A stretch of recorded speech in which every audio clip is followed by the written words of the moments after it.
Hello, everyone, and thank you so much for joining me in, Dr. Judy, with the Freud. And I'm Dr. Judy Rosenberg, and with me tonight is Christiana Davidson, our lovely therapist from London, England, who is in London, England, and who woke up very, very early to be with us today, and very coherent, as a matter of fact.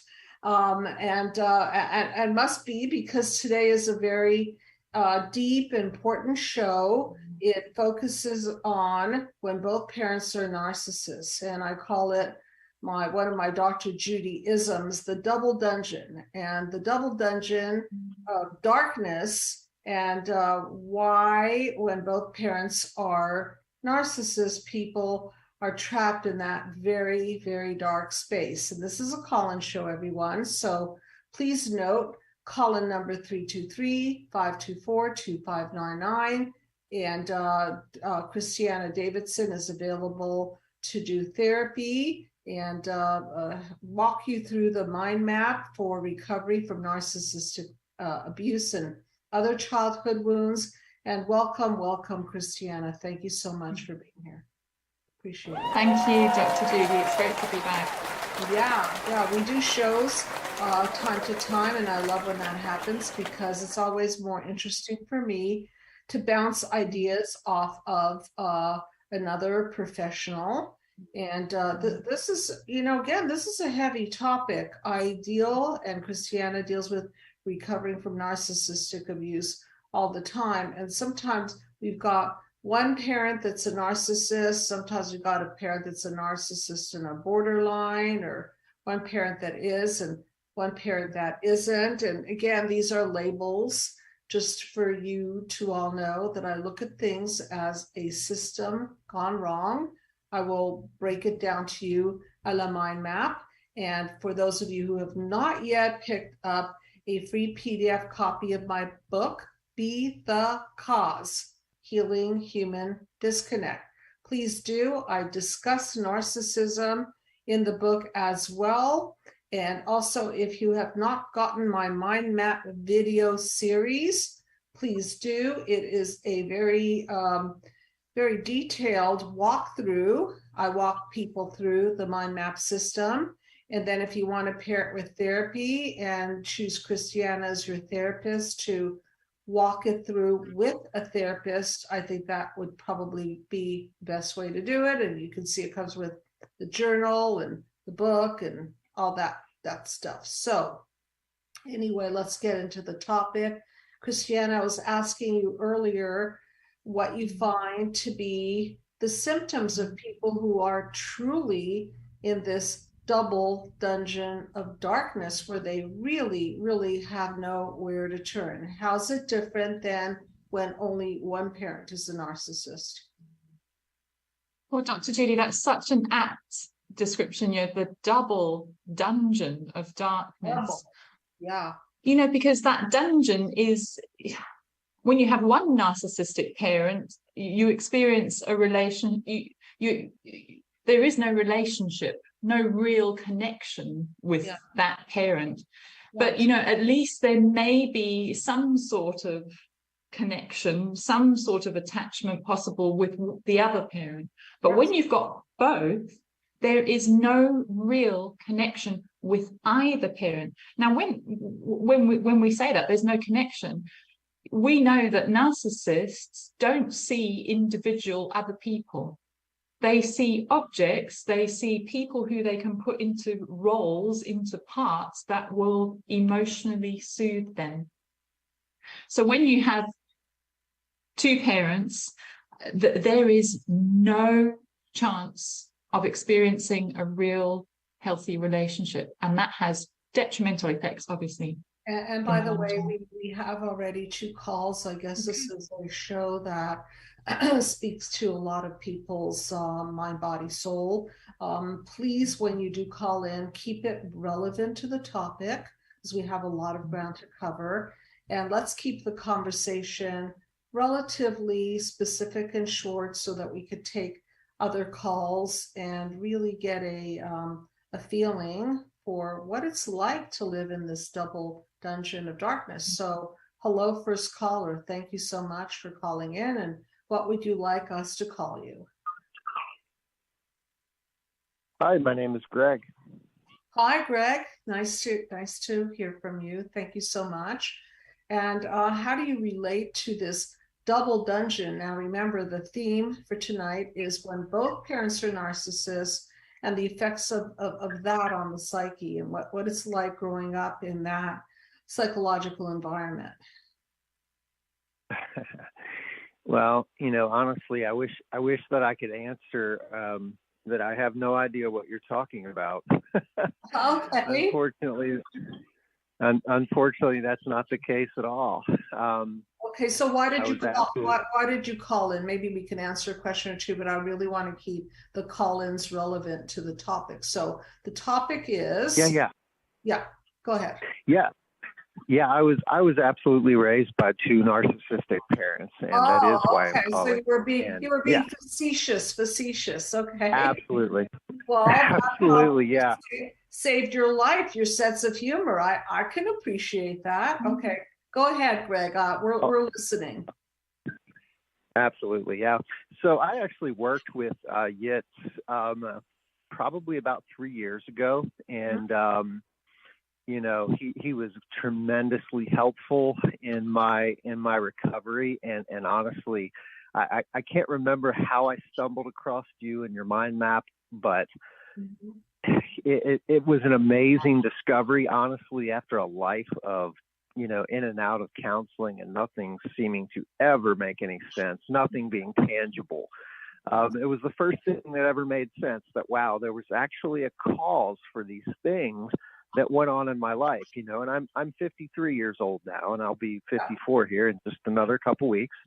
Happy birthday. And I was, thank you. It's not so happy though. Unfortunately, my life story, and the reason when I saw your topic that came up, I was like, oh my gosh, I have to call in tonight. Hopefully this can help someone. I've came so far in my recovery. And I thought that honestly, the damage that had been done to me when I was a child, I thought that, that part, the damaging part, I thought was over. I thought now it's just the battle of recovery, and it's the continuing of, mending myself and all of this. And then all of a sudden on July the 16th here, just a few weeks ago, me and my wife were on vacation in Florida, and we received a phone call that my father had died and that he had killed himself. And it's to say that it's a shock is such an understatement.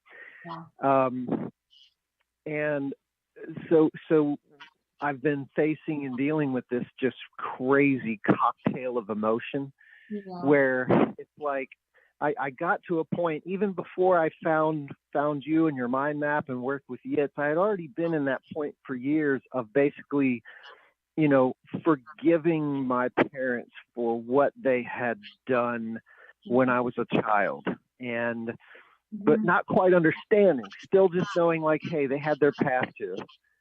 And then all of a sudden this happens, and honestly, my mom and dad's relationship was horrendous, and I waited for years and years to get a phone call that there had been like a murder suicide, and I wouldn't know who would play each role. I just had thought that's what's going to happen, or my mom's going to kill herself. But my dad killing himself is the most shocking thing that I could possibly imagine, and that everybody else, of course, everybody else that doesn't know narcissism like I do, they're really shocked by it, because they don't see any reason for this person with this great personality, and he's so happy and blah blah blah, to have done these types of things, this type of thing. First of all, my condolences. I know that there's a mixed bag of feelings there. Narcissists are not particularly loved, and sometimes when they pass, people are actually relieved, and I'm sure that there's an element of that in you, and then there's an element I'm sure of, wow, I have repaired in our lifetime. So maybe speak to that a little bit. Does that resonate, what I just said? Yes.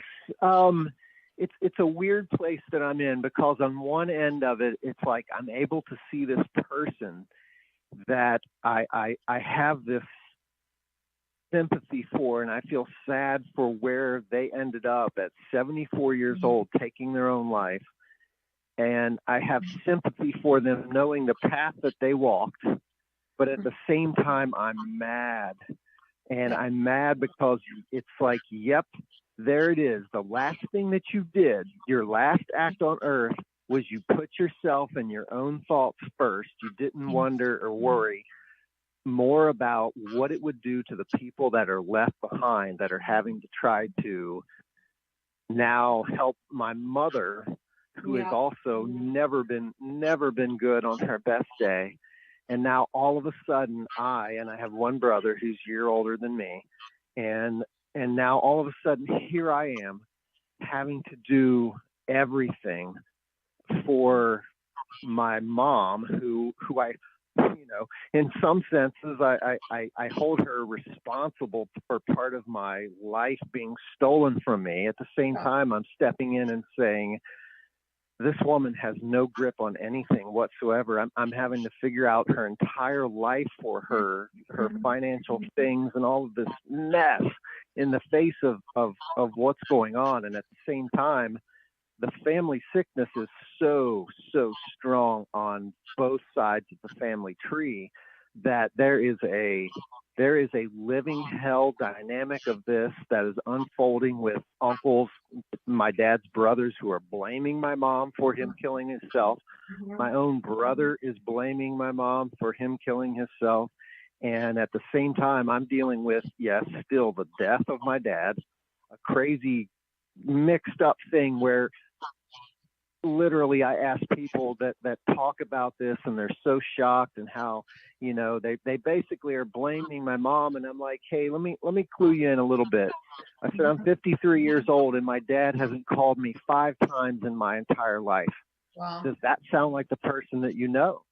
And they just look at me with this shocked look, and they don't know how to respond. And I'm like, there's more to the story, guys, and you're really never gonna know.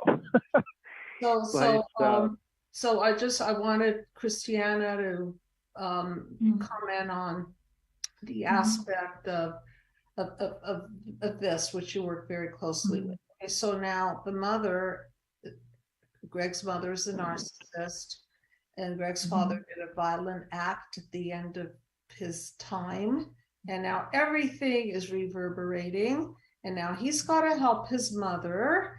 And she's already vampired him, and so has he. So Christiana, maybe speak to the idea of what it must be like for people who now have to step in and give and organize and financially organize or give, or all of the above, when they haven't been given to. So maybe you could speak a little bit to that.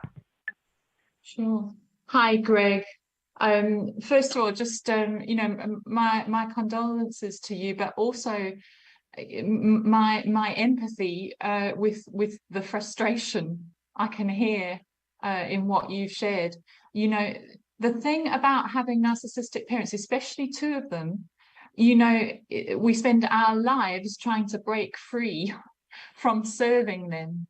We spend our lives trying to come out of this sort of constant having to put our attention on their lives, and our lives being drained of our own independence and our own freedom. And I think I can hear that in your voice, that you're thinking, gosh, I've done all this inner work, but here I am, I'm being forced to be in the same role that I've always been in.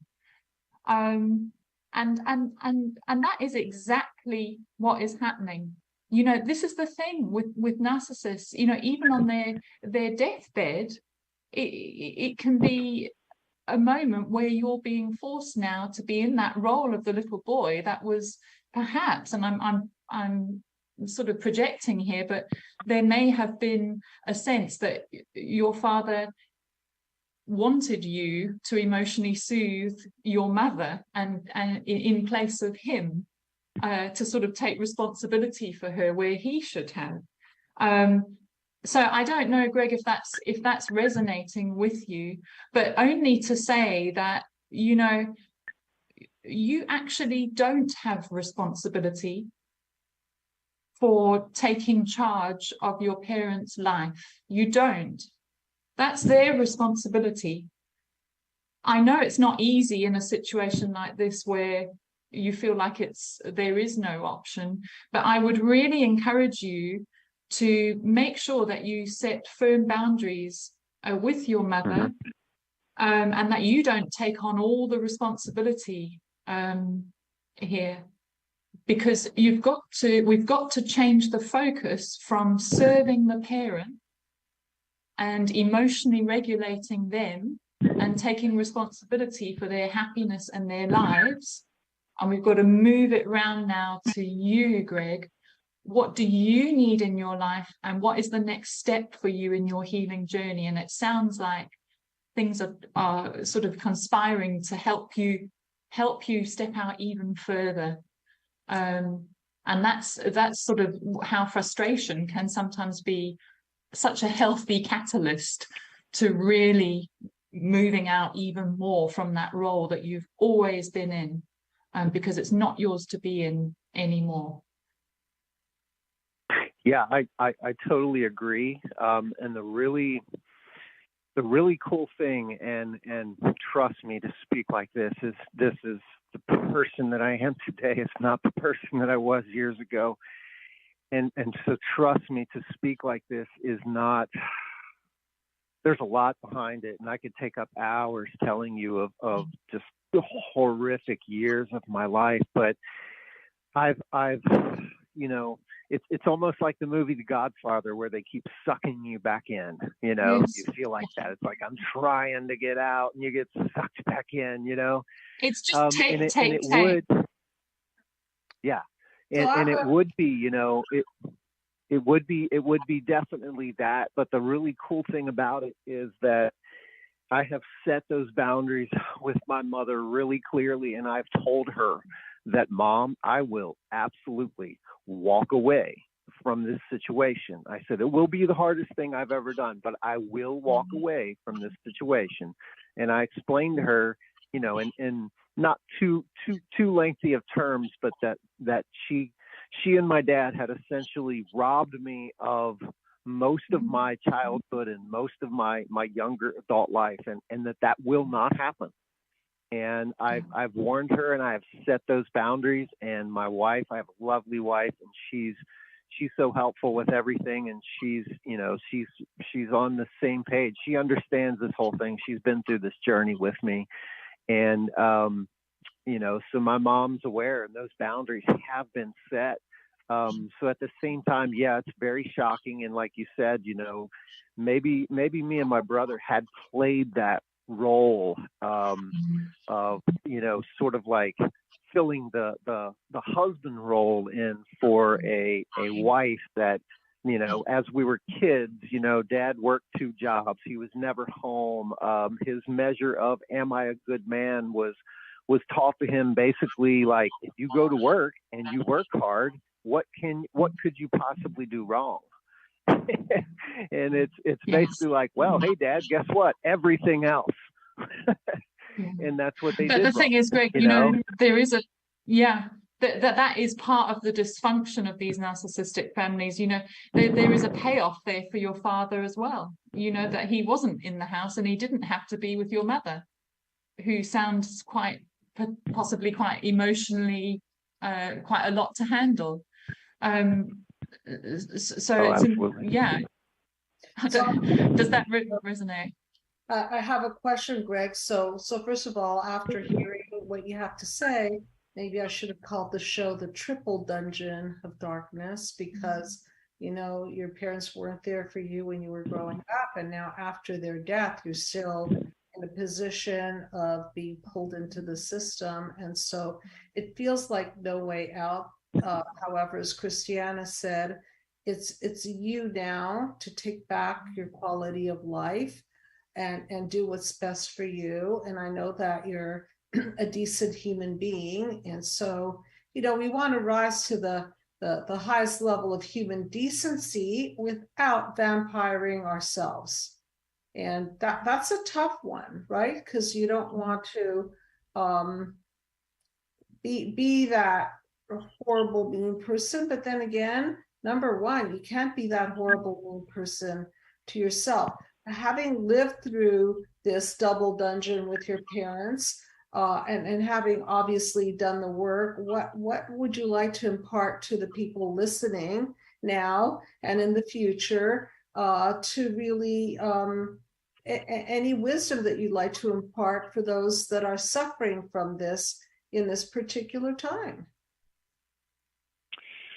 Well, just to know that, honestly, and some folks that may not be, maybe they're listening to this for the first time, like I was at one point, and I just want them to know that, hey, I'm not, I'm not on the payroll or something here. I'm a person that stumbled across this, and I want the folks to know that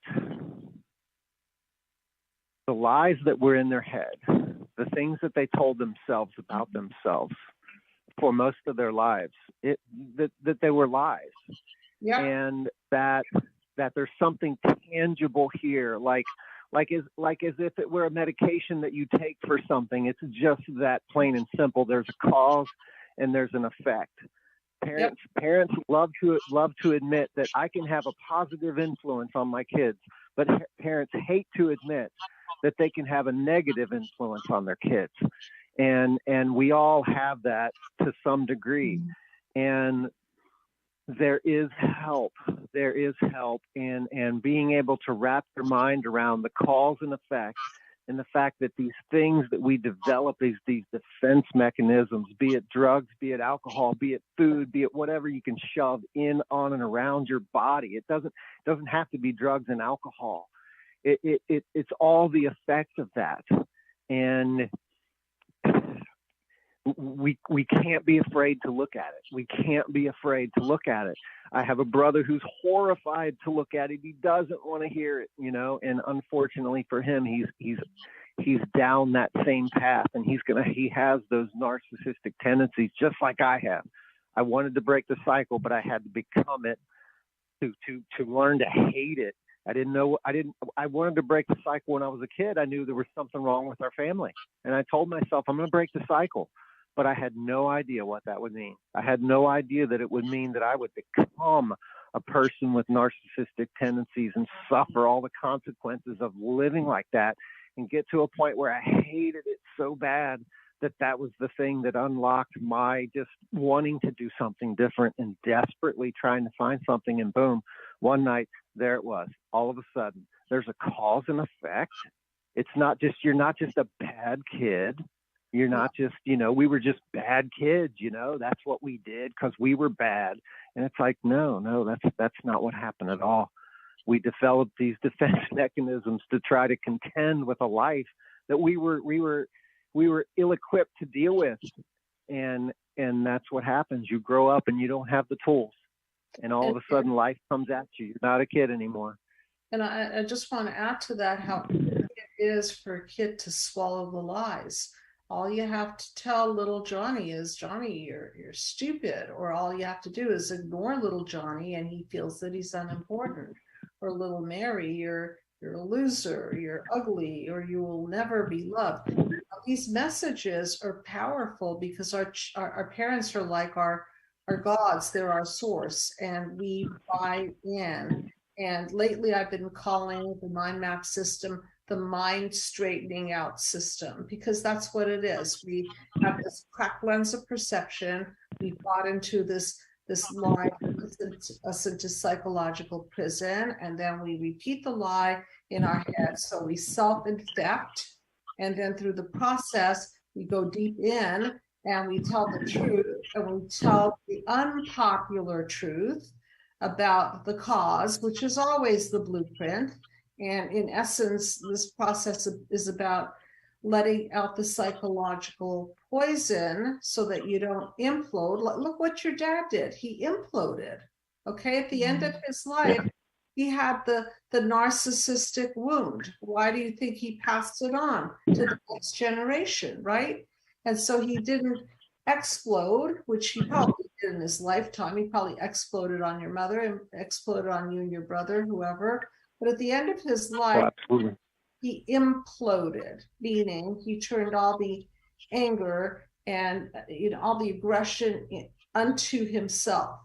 And that was the end of his life. And then that implode therefore caused this ripple effect of now you having to cycle through it again and take care of your mother and take care of things. So, I really appreciate you sharing it. And after all these years, it's still remarkable to me, even though I created this mind map, which there's a long story. Read my book, okay?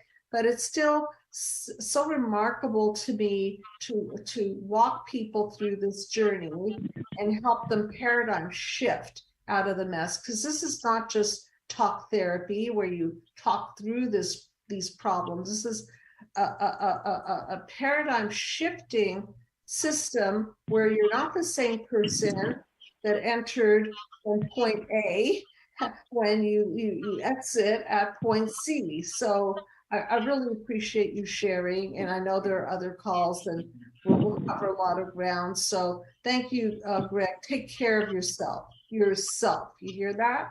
Number one. Absolutely. Absolutely. Thank you. Right, you're welcome. Thanks. Okay. Good night. And Good night. thank you. Good night. Do we have another caller still on the line? We sure do. Okay, we'll take another caller and then we'll discuss some more information, and we'll weave the calls in to supplement a lot of the information. Thank you so much. Hello, and what name should I call you, please? Hello, Dr. Judy? Hi. Yes, hi. What's your name, or what would you like me to call you? Oh, yeah, my name is Jen. You can call me Jen. Hi, Jen. Welcome, and thank you. And tell me how you relate to the show. And you're welcome to ask me, Christiana. We'll probably both comment. And you've got two minds here to pick. And so go ahead. How do you relate to the topic of two parents, narcissists, double dungeon effect? Yes, thank you, Dr. Judy. I have to admit, I'm a little bit nervous, and my trauma responses are kicking in a little bit here, because it's just not a topic we were ever allowed to talk about. So I feel like my throat getting a little tight and my tummy hurting.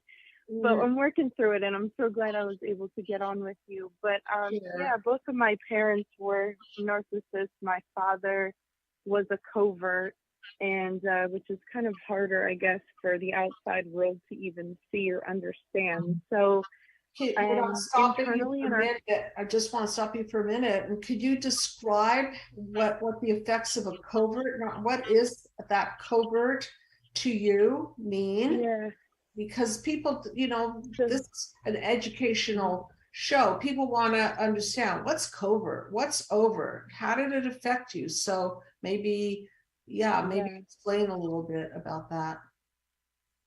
Yeah, so covert is like where it's like narcissistic tendencies, like undercover, or narcissism like undercover, meaning like to the outside world, you might think, oh wow, that person is very friendly, they're very generous, they're very charismatic, like they have a lot of charisma. But at home, it's just the total opposite. It's put downs, it's emotional abuse, you see a whole other side of this person that they try to hide from the world, and it's scary. So my point would be, like, we would go to a family event and it was like a light switch would turn on, and my parents would just be beaming with like this energy I didn't see at home. So when I was really young, I said, just something didn't feel right. This just made me feel so empty and like soulless and very uncared for my entire childhood. And So, the only time we would really, it was me and my brother, the only time we would really be praised or talked about favorably would be like at these family functions and holiday parties where, you know, they would express all these great things we were doing. But at home, it was very different. It's just they didn't care. And it was also mixed with alcoholism as well. so they're filling the hole, the soul. You can't turn to mom, you can't turn to dad. I think you said it well about the hollowness. So maybe Christiana, you could speak to that hollowness because you certainly work with a lot of people who, you know, this is like this extreme um, facade that they put on where socially they're one way and then they come home and it's a Dr. Jekyll, Mr. Hyde, and now the person Mm-hmm. is left with this emptiness. So maybe you could speak to that to our caller, Jen. Sure. Yeah. Hi, Jen. Thank you for so bravely speaking up for yourself. Because that's the one thing that we're terrified of doing when we grow up with two narcissists. We're groomed to keep the Mm-hmm. show going, and that's Yeah. how we get our love. And if we step outside of being the supply that the narcissists need, then we are virtually risking our lives and our very existence. So no wonder you're having that trauma Yeah. sort of type reaction in your body. This is something, it's not actually about being on the show now. This is a response from childhood. But Jen, when you were talking that whole thing of emptiness, because that is exactly how we do feel growing up in that home. There's an emptiness because you aren't actually seen as an individual. You're an object. There's no actual sort of inquisitiveness from the parents who want to get to know you and your likes and tell me what your thoughts are about this. No, it's not that at all. You are literally groomed to be in a role to meet the needs of the parent, to emotionally regulate them. So whether you're out in public, you're going to have to keep up the show of the happy family and beaming with joy, and that creates an emptiness within us as well. It's like I have to cut off, I have to disconnect from myself and become an object, an empty object. Very fake and forced. It's really hard to deal with. And then see, my mother ended up passing away. She did struggle, both of my parents being narcissists, but also they both struggled and enabled each other with alcoholism. Yes. So there was like a two-piece of emotional unavailability here, and just confusing statements and just things not making sense. And I always felt very like I just wasn't living in a real world. And I was diagnosed with generalized anxiety disorder and manic depression at 13 years old. I just feel like my environment was so unstable. I had nowhere to turn. I was internally going crazy. And I started to break through this cycle. I went through this for many years when I had my son, and I realized I'm not going to live like this. I'm breaking the cycle. And I started my healing process then. My son's 13 now. But that helped a lot, and I cut a lot of the family out. I had to cut my parents out and really keep my son and me away from them. And I felt like a normal person, like I never felt before. It was interesting. And like my I mom can hear did the relief almost. Yeah. and my mom ended up passing away, and she passed away due to her alcoholism. The doctors had told her many times, if you don't stop drinking, you will die. So my father, they would hide this from us, even though we knew the truth. And even though when we read her death certificate, it said what it said, he still just, no, that's not it. That's, still just covering for her. And oh my gosh, but she goes to her deathbed, not even really knowing me as a person and not even caring to know me. And occasionally she would tell me, you just don't belong in this family. You're just different.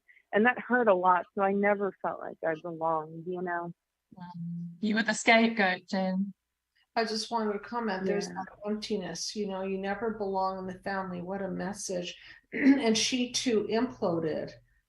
She imploded on Mm-hmm. alcohol, and aggression turned inward. That's what happens. And I wanted to also comment that a lot of a traditional lens of therapy sees the problem as the anxiety or the depression or Mm-hmm. whatever symptom. And that's not how we see it through the lens of the mind map. The depression and all of those symptoms are the outcome of the problem. So interesting, we never have diagnoses like your mother's a narcissist and hurt you to the extent where it dysregulated you and took you on a downward spiral. I don't see that in the DSM. Do you?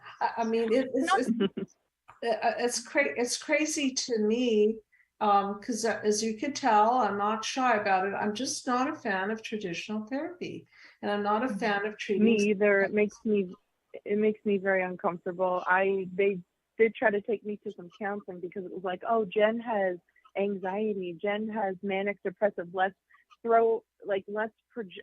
project our mental illnesses on her. Like, she's the crazy one in the family. It's not us. Like, we're great. We're the saviors. And it's like, whoa, no. This is whatever I'm going on in my body is being caused by you guys, and this isn't fair. And I felt that as a teenager. I felt really angry about that. Yeah, and it, it's that when we get these diagnoses and there's a disconnect in the profession of psychology between the symptom and the cause, it becomes more of you're the problem, you're the identified patient, you're the sick one. I can't tell you how many parents, for example, drag their children in to say, fix my child. I even have a case study in my book, Be the Cause, Healing Human Disconnect, where a mother dragged her child in here because she was suffering from anxiety and said, fix her, bye. And the truth of the matter is that she created anxious attachment in her daughter by leaving her too early. And I was trying to work through this, but then I got the phone call, which was, Dr. Judy, we're canceling our appointment. Okay, why? The little girl was so on board. She was so excited about the mind map. We're canceling it because we need a real doctor. You're not giving her enough skill. Yeah, you're not giving her enough emotional, behavioral tools. She uses tools. You're not giving her tools. Of course, I'm not giving her tools. Not that I'm opposed to tools, but I'm trying to explain to her that the cause of her anxiety was that, unfortunately, and I don't blame the parents, I just connect the dots, that when mom leaves child in childcare too soon, it's an example of you're not creating healthy dependency to then create healthy independence. And it is what it is. Yeah.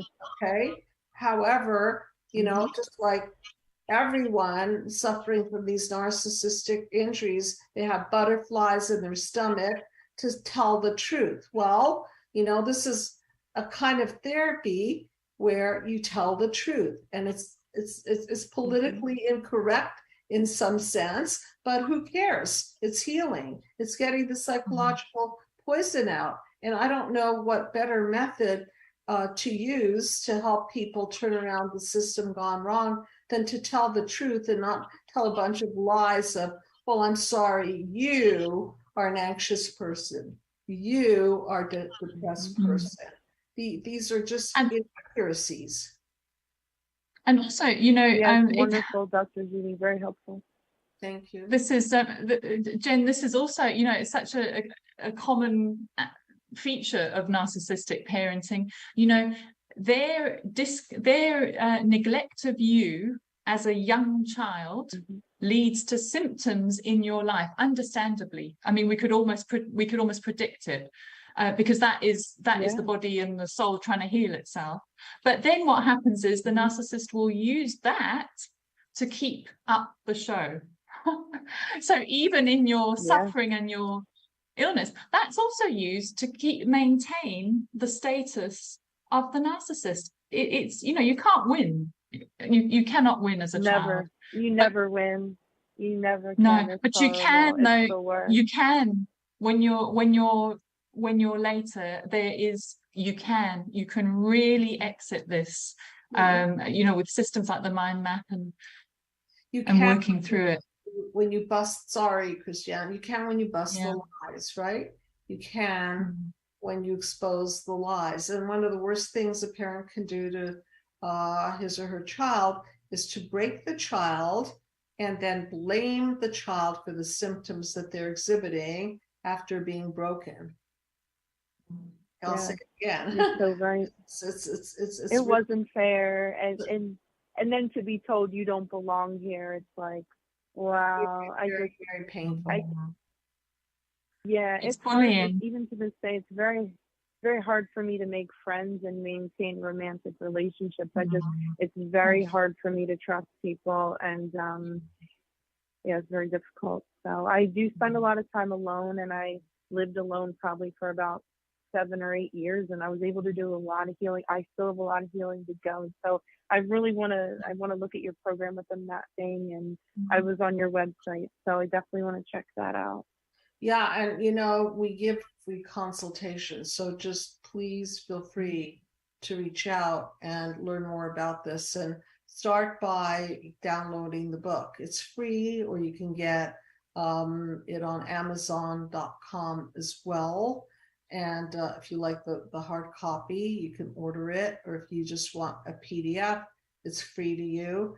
And once you start understanding this, you can no longer be a sucker to the lies. You're just going to be too smart. You'll be playing a different game of life.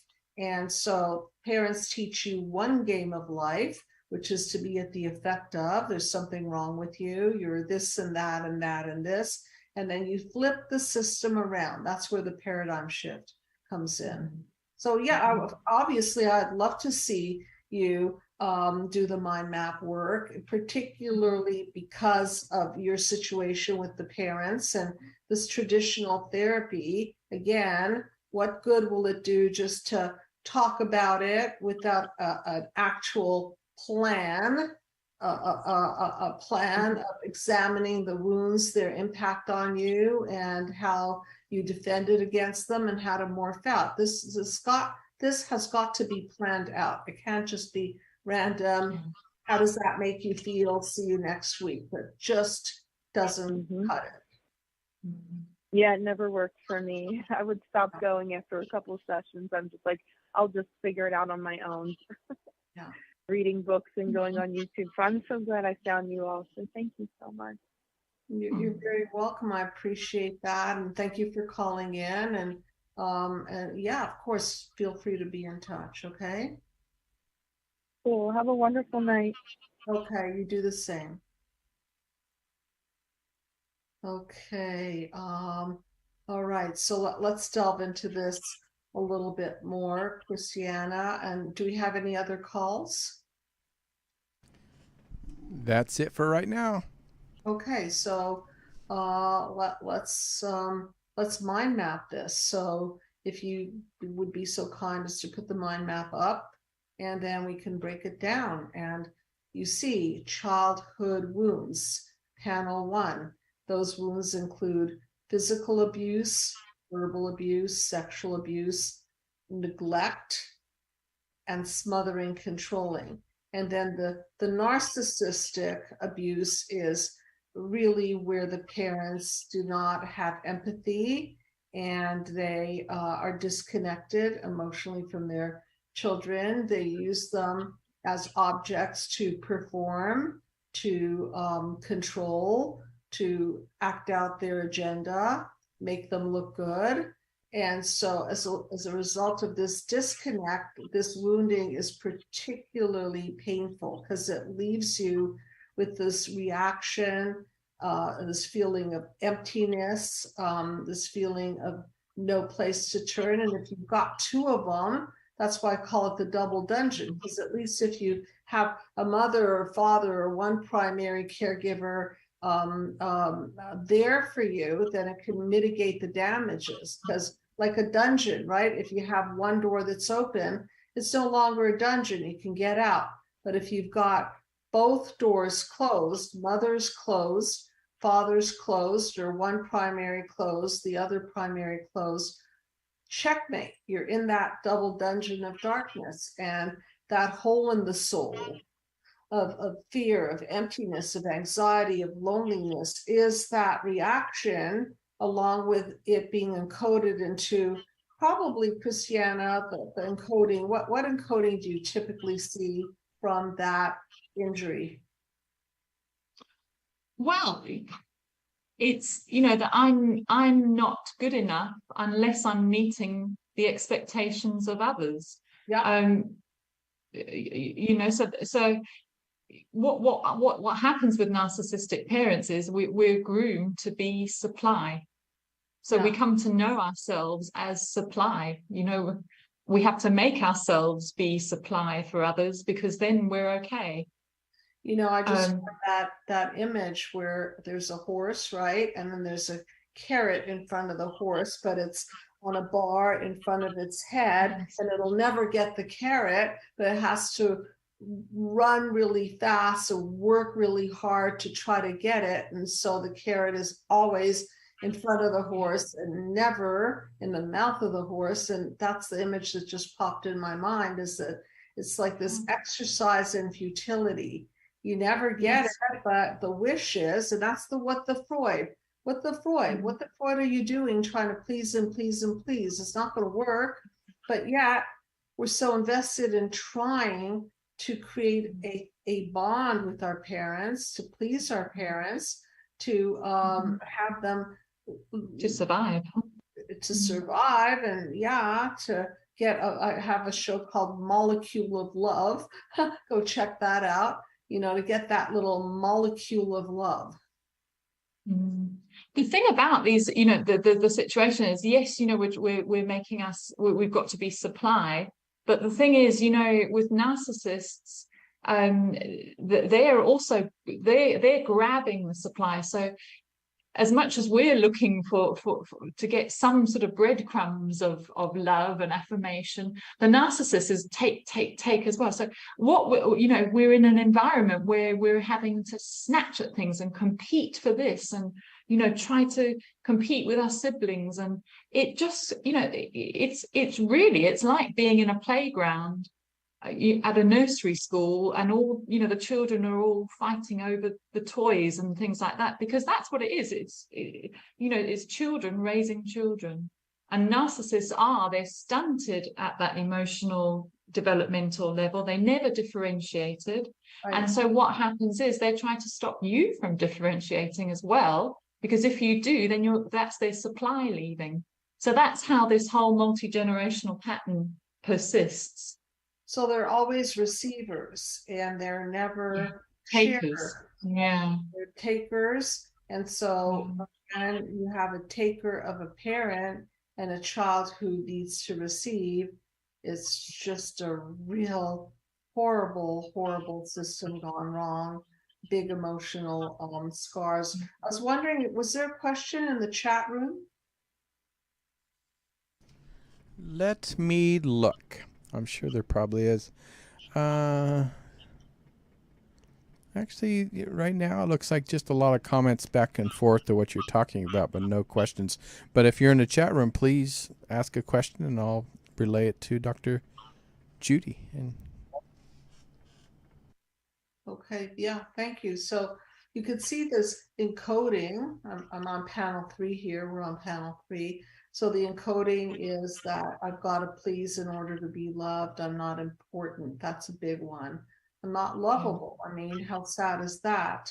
I've heard core beliefs like, I'm so unimportant, I shouldn't have even been born. You know, that's pretty bottom of the barrel. And so this is not how you were born. You weren't born unimportant. You weren't born this way. However, you came to believe it. And if you look at that DNA strand, it's coiled upon itself. And so I use the mind map metaphorically. And so if you could see the bars of prison, so this is a psychological prison. And in this subject matter, let's say the blue ribbon stands for mom, the blue DNA strand, or the pink one, let's say, okay, and the blue one stands for dad, or in the sense of same-sex couples, one is one partner with carrying more of the male energy or the other female energy, and then the children are going nowhere. You can see that the little people on the DNA strand are just not climbing. They're walking around, sitting around, lying around, no motion, no growth, and they're stuck. So, the parents set the bar. And in this system, look what happens. Okay, so let's follow the yellow brick road of panel 1, wounds lead to reactions, lead to encodings. And then we've got panel 4, 5, 6, boom, boom, boom, chaos, defenses, and breakdowns. And the defenses are what Jen was referring to, the alcoholism and all kinds of defense mechanisms, the narcissistic defense of using people, objectifying people, and denying, and the false self, right? The defense of the false self. And the chaos and the defenses blow because they don't withhold anything. They don't hold up. And so there's a breakdown. And we turn that breakdown into a breakthrough through truth, through processing the emotions. So what other defenses do you see, Christiana, when working with people who are injured by both mother and father? What defenses do they resort to try to fill their hole in the soul, protect themselves, and so on? Yeah, Dr. D, those negative beliefs that the child will take on about themselves, they will often cause the child to try to prove the opposite, but sometimes in unhealthy ways. So if there's a child that's taken on the belief that, I'm invisible or I'm not seen, there may be the tendency to sort of force people to see them, and it may lead to, I don't know, like a reaction for me, unhealthy ways. Right? Exactly, yeah. So I'm not heard, ends up shouting at people and needing to get their message across at any cost. So I know we have a question, but I wanted to make a comment about what you're saying. So it could go two ways. It could go into that people pleasing, person just disappears, and it could be the other way where they do disappear, but the false self is very convincing and very strong, and so they can covertly aggrandize themselves, or they can overtly and passive aggressively manipulate to make their world in control. So again, the game is power and control versus intimacy and love. And I did a couple of shows on it. So please not only listen to this show, but I must have 400 plus up there, and lots of blogs, by the way, on my blog section on my website, psychologicalhealingcenter.com. And many of those videos Christiana appears in. So we have enjoyed putting this out together time to time. And so go ahead, we'll take one more question. I know it's almost time to end the show, but yeah, what was the question, Tony? This one says, should we test new acquaintances for empathy? It's freaky to participate in new relationships only to realize the lack of empathy later on. Yeah, I say yes. So this is where we vet people.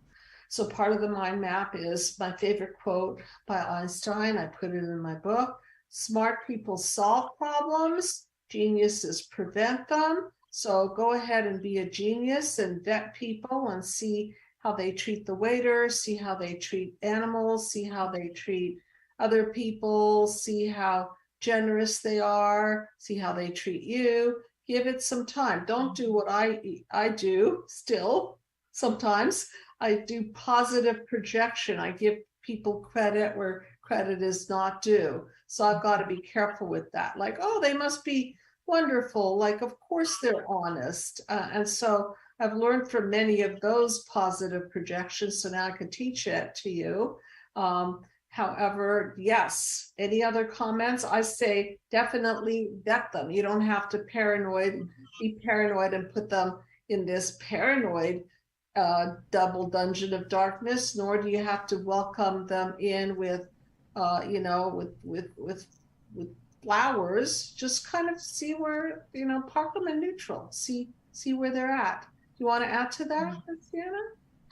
Yeah, only, to also sort of be aware of what they call the love bombing phase, which can be so alluring to us who have deep attachment wounds. Just to be aware of maybe sort of a sense of being swept off your feet and loved unconditionally, because that's what we're all looking for. But unconditional love is something that grows and takes time, and that's what we have to hold ourselves back from just jumping into, because you want to, but actually we need to take responsibility and keep ourselves safe, because we do have a tendency to attract these sorts of types that will be vampiring and actually offering fake love at the start.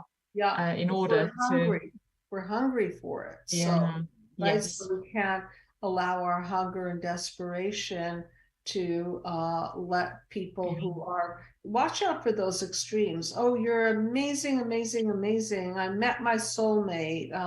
You're the one. Okay, maybe. However, give it time. Show me. Earn it. Earnership. So I think we're just about out of time. And again, I wanted to thank the people who called in and the people who have joined in. And please subscribe and tell your friends, because this is something that I'd like to see in my lifetime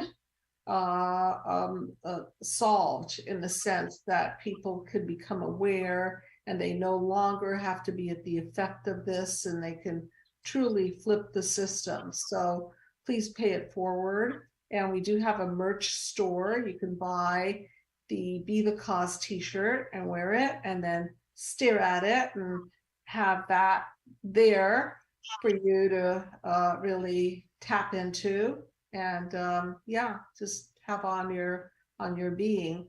And then, of course, the Mindmap video series in the book, and therapy. And if you'd like to have a free consultation with Christiana or myself or anybody else on the team, please do be in touch, okay? And the website, psychologicalhealingcenter.com. So, Christiana, thank you. And Tony, thank you always for looking out for the callers and being the backbone here. And we'll see you next time. And Dr. Judy, before we go, make sure you let everybody know September 1st. In September, your show is going to be live on Roku. Oh, thank you. Okay. So September 1st, my show is going to be live on Roku. And Tony, how do they get to Roku? Just if you have a Roku device, just once September comes around, just type in UBN Go, and that should that'll open up the channel, and just download that channel, and then you can watch it 24/7. And Dr. Judy will be on several times a week. That's awesome. You mean they'll just keep repeating shows and like that? You can find your shows there, and then also the live show there too. So. Okay, and then they can have a menu where they can plug in Dr. Judy WTF with the Freud. I believe so, yeah. So. Okay, that's awesome. Well, thank you for that. I'm excited. So and pay it forward, everyone. Okay, thank you. See you next time. Good night, everyone. And if you've enjoyed my show, please subscribe to my channel. If you